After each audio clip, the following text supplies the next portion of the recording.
ai isa Rebecca Alice Chawba haina khangna jai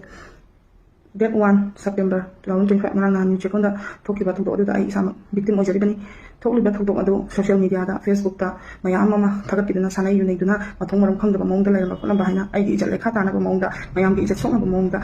happy ba do yum yaw da ba ran do pam ni numit asida isa guru mem bimola hari ba yum sigi yum da iche sana thoi hari ba si ma bara da lebani ma gi ka da akoi si kapching da gi iman bi ama se mate na ko na moi lai ha da project tapi ai nga adu ba project tap ga moi su lai ko le ha da cha sing chamina si ha da akoi sa sing chamina ga cha sing cha ba lo ga pung tra ma min tra ta ba matam da akoi si kumdara ga thong hangaga yum si da gi thoke ba matam da Tensubam Jetli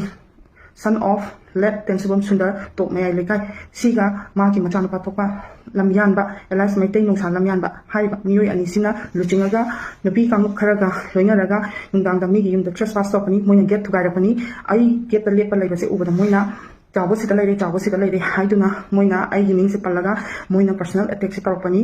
aduga get to gare patagi public mob su ki dana isa da akhi khang nang badagi akoi mathong maram khang dana gyan pradana akoi isa hinna bana lopani matam sida isa aina police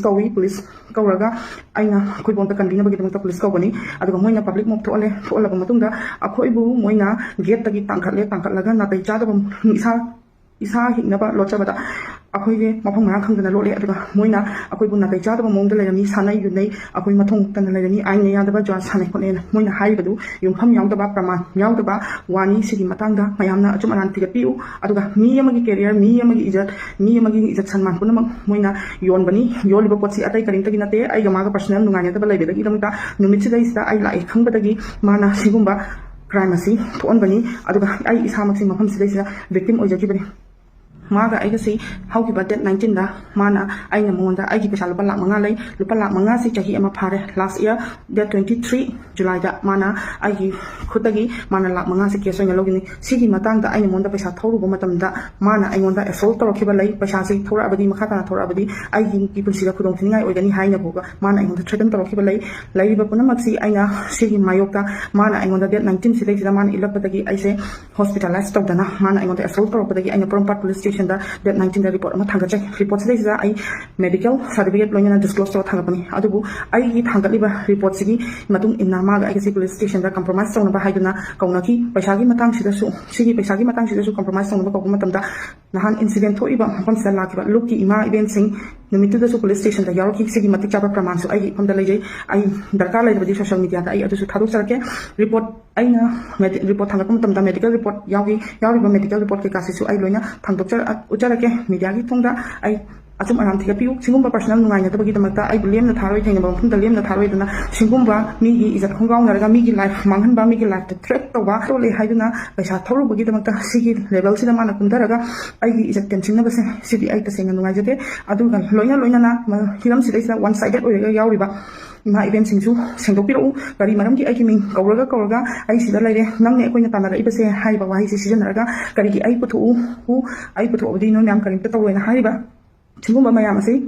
gari maram dagi no haibadu mayam thiga piu mana akoi gi mataka siriba yu thakpa jwa sana yu nei ba hai ba wahai myam sin na social media da thadori ba du yumpham yaw ba wafam ni akoi na kari gumba nu message sida yu thakna khotana tormata di ai ne isamak na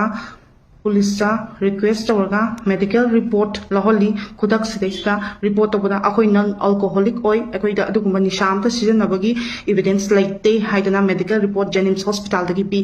riba evidence ju ai social media da thadok charke adu langmit sida lakliba ima event singdina nishadi moina saraga yunong wong nanga gyan men tadana mi amagi thawin sin da chatlaga moina akoi bu asuk yam thina mioi bagi izat pur lai khata na ba mong da moina khungaw na basidi ta sengna nungai te sida mari laina ba authority na su meeting changbi umba amata su phangdana plus neket ta lai me hai ba moina nupa nupi na taisa da ba mong da lai me hai ba si akoi si icha iwa pandabra aduga moina si gi kari evidence lai akoi gi mathata moina allegation tawri basi si chomibra hai ba se mayam yeng biu adu social media da khujik viral challiba photos amasung videos ani dugi dress sing ju different sing biu mana karom dagi kamaina tawraga थागलपनो हाइबदु मयामना कुपना थिजनबियु अदुगा